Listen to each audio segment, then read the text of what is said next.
Friends, welcome back. तो आज का वीडियो थोड़ा हटके है। क्योंकि हम अभी आए हैं देने रिव्यू अपना मूवी का टाइटल है सरदार उधम सिंह। बिल्कुल। तो वो हमने देखी है। अच्छा, मैं सच्ची सच्ची बताती हूँ कि मेरे से नहीं देखी गई।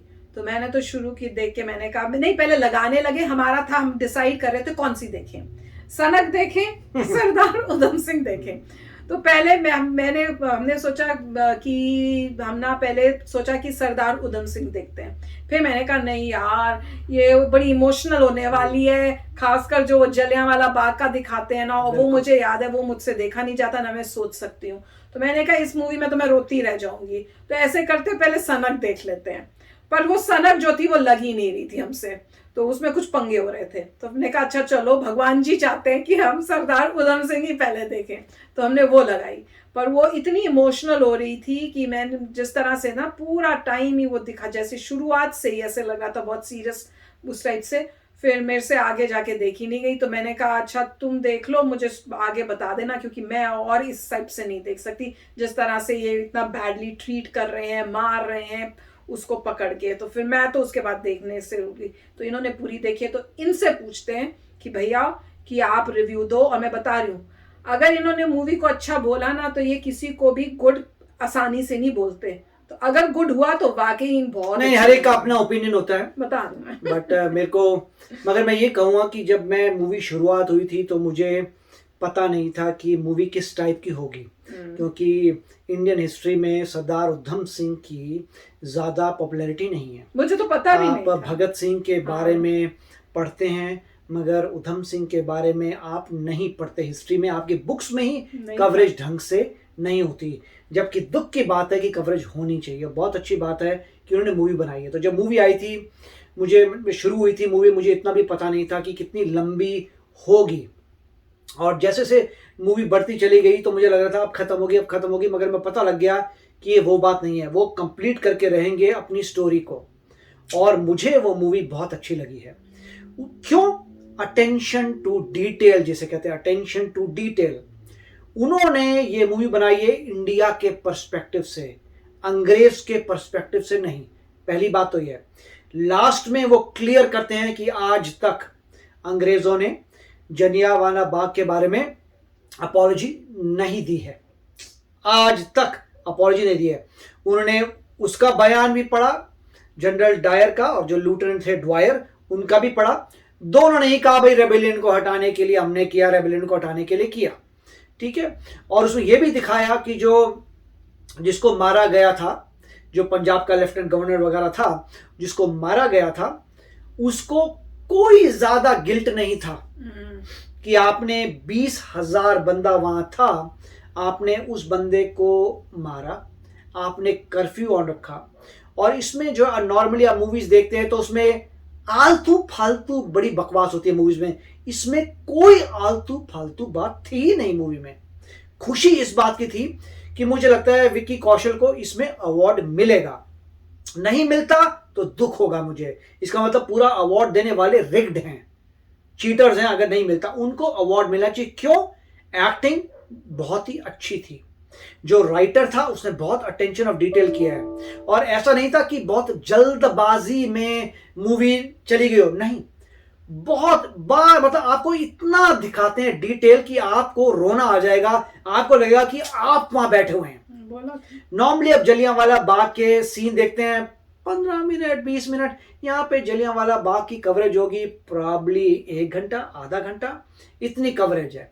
और दिखाते हैं कि सिचुएशन क्या थी, कैसे आए, कैसे लोगों को मारा, उसके बाद कैसे वो गए और एक जो था ठेले में जाके कैसे बॉडीज रखी, कैसे बॉडी से किया। उस वक्त कर्फ्यू भी ऑन था, और अंग्रेजों का पर्सपेक्टिव कि उनको ये था बस रेबिलियन कट करो, रेबिलियन कट करो, मारो जो मर्जी करो, हमें नहीं। जैसे मतलब कोई होते हैं ना, मतलब अगर रेसिस्ट लोग, राइट, अगर मॉडर्न टर्मिनोलॉजी में रेसिस्ट लोग आपको नजर आते हैं, ये उस समय की बात हो रही है, आज की नहीं, आज की बात नहीं कर रहा, उस समय की रेसिस्ट तरीके से कैसे इंपीरियलिज्म होता है, और कैसे उनके जो है कोर्ट सिस्टम कैसे होता है। उन्होंने सोच रखा होता है कि इनको फांसी होगी, ऐसे ढिंडोरा पीटते हैं, फालतू बोलते हैं। एक बंदे को थोड़ा इंटरेस्ट होता है तो उसको पता चलता है कौन लोग कम्युनिस्ट हेल्प करते हैं, कैसे रशिया भी हेल्प करता है, क्योंकि वो रशियन चाहते हैं कम्युनिज्म वहाँ पे आ जाए। और जो जो जो थोड़ी बहुत हेल्प करता है, थोड़ी देर करते हैं, मतलब एंड में एक भारतीय ने ही काम किया। जो रहते थे ब्रिटेन में उन्होंने भी ज़्यादा हेल्प की, मगर ज़्यादा नहीं की, उनको विश्वास नहीं था कुछ कर पाएंगे। और दिखाते हैं कि उधम सिंह ने कैसे अपने बलबूते पे वाकई उनको 6 गोलियां मारी, मेक श्योर किया कि बंदा मर गए। फिर उनका जो टॉर्चर दिखाते हैं, उसका attention to detail was amazing, कि आप जो है दिखाते हैं टॉर्चर कैसे किया जाता है। अगर कोई बंदा कहता है कि मैं खाना नहीं खाऊंगा, तो उसे कैसे खाना खिलाते हैं, और ये डिटेल क्यों आपको दिखाते हैं। लेटाया, उधर से उसको चेन्स लगाई, अंदर मुंह पे 2 लकड़ियां डाली जिससे होल बीच में जगह बन जाए, वहां से पाइप डाली, पाइप अंदर गई, वहां से खाना एक सिरिंज से लिया और सिरिंज से डाला। इतना डिटेल दिखाया नहीं। इसका मतलब उन्होंने डिटेल दिखाया कि किस तरीके से आप फोर्स फीड करते हैं कि बंदा जो है हंगर स्ट्राइक में मर ना जाए। उसके बाद जो उन्होंने उसके पहले जो भी सीन्स दिखाए थे कि कैसे उन्होंने धीरे धीरे धीरे धीरे बिल्डअप, कैसे वो सरवाइव किया उन्होंने यूके में। अब यूके जाना था, पासपोर्ट मिलता नहीं था, कैसे वो स्नो में गुजरते हुए, मेरे ख्याल से काफ़ी रशिया के थ्रू होते हुए वहाँ पे गए हैं। और कितनी ठंड थी, कैसे चीज़ें पहनी हुई थी, कैसे रशियंस ने उनकी हेल्प की उस समय। आधे रास्ते चल के गए, उधर गए, एक जगह स्नो में फेंट हो गए पूरे। एक ओल्ड लेडी कहाँ से आ गई क्या पता, भगवान हेल्प करता है। ओल्ड लेडी आई, ओल्ड लेडी ने उसे बिठाया, उसके स्लेज पे बिठाया, स्लेज में कुत्ते भाग रहे हैं, कुत्ते लेके गए, घर में लेके गई लेडी। उसको क्या पड़ी थी लेडी को, उसने एक ह्यूमन बीइंग को हेल्प की। फिर वो वहाँ से कैसे आगे गए, वहाँ पे उनको एक लेडी भी मिलती है आयरे वाली, क्योंकि आयरिश अभी भी अगर आप देखें आयरलैंड में, तो जो नॉर्दर्न आयरलैंड है वो अभी यूके का पार्ट है। यूनाइटेड किंगडम जो कहते हैं, यूनाइटेड किंगडम, वो किस चीज़ को यूनाइट कर रहे हैं, इंग्लैंड को, स्कॉटलैंड को और नॉर्दर्न आयरलैंड को। तो आईआरए काफ़ी समय से आयरिश आर्मी भी लड़ रही थी कि हमें पूरा आयरलैंड से हटाओ हटाओ हटाओ। तो वो लोगों से हेल्प लेके उनको जो है, उधम सिंह को गोली चलानी भी नहीं आती थी। अब वो पहले दिखाते हैं गोली चलानी नहीं आती, तो कैसे उन्होंने पहले एक बंदूक एक्वायर की, कैसे प्रैक्टिस की कि कैसे निशाना बांधना है। और उसके बाद जो है वो जब इस मूवी में आगे जाते हैं तो बहुत ही अच्छी एक डॉक्यूमेंट्री वर्सेस रियलिटी को मिक्स किया है। मेरे ख्याल से हर इंसान को ये मूवी देखनी चाहिए, आपको पर्सपेक्टिव पता लगेगा जलियांवाला बाग का। वरना आप देखते हैं 15 मिनट की स्किट देते हैं छोटा मोटा, तो यहाँ पे आपको डिटेल पता लगेगा कि हुआ क्या था। तो उसमें अच्छी बात है। और यहाँ पे जैसे जैसे वो ये भी दिखाते हैं कि जब वो ब्रिटेन में रह रहे होते हैं, कैसे वो लेफ्टिनेंट जनरल जो भी उनका ड्वायर था उससे दोस्ती करते हैं, और दोस्ती करके उसके घर में वो जाते हैं, और घर जाके वो पता करना चाहते हैं कि क्या इस बंदे को गिल्ट है। अगर वो बंदा गिल्ट दिखाता है तो हो सकता है वो छोड़ के चले जाता है कि इसको मारने की जरूरत नहीं है, ये खुद ही गिल्टी है। ठीक है, जो जनरल डायर था जिसने मारा था वो तो पहले ही मर जाता है। जनरल डायर तो दिखाते हैं मर गया, पहले मर गया, मगर जो लूटेनेंट जनरल है मेरे ख्याल से वो ड्वायर, वो बंदा जिंदा था। तो उसके घर में काम करते हैं, उसके बूट पॉलिश हो रही थी, बातचीत चीतें होती है, मगर उनको आंखों में आंसू आते हैं जब पता लगता है कि उसके में गिल्ट नहीं है। वो पूछते हैं कि क्या तुम्हें कुछ बॉदर कर रहा है, क्या तुम्हें कुछ बॉदर कर रहा है, तुम्हें तकलीफ है। वो उस बंदे को कुछ गिल्ट थी, क्योंकि बार बार वो जो था बुढ़ा ड्वायर जो थे उसी पॉइंट पे आ जाता था कि मतलब ठीक डिसीजन था कि नहीं था। मगर जब उसे हमेशा उसका आंसर यही था कि नहीं, रेवोल्यूशन को क्रश करना था, नहीं रेवोल्यूशन को क्रश करना था, लोगों को मारना बहुत जरूरी था। तो फिर दिखाते हैं विकी कौशल के आंख में आंसू आता है और फिर डिटरमिन हो जाते हैं, अब मैं इस भाई को उड़ा दूंगा। और उनके दिखाते हैं उनको बहुत मौके मिलते हैं लाइफ में उसको उड़ाने के। एक बार हंटिंग में लेके जाते हैं, उनके हाथ में गन होती है, तो उधम सिंह जो है उड़ा सकते हैं उसको, ड्वायर को, मगर नहीं करते क्योंकि वो जानना चाहते गिल्ट है कि नहीं है। जब पता लगता है गिल्ट नहीं है तो डिसाइड कर लेते हैं मारेंगे।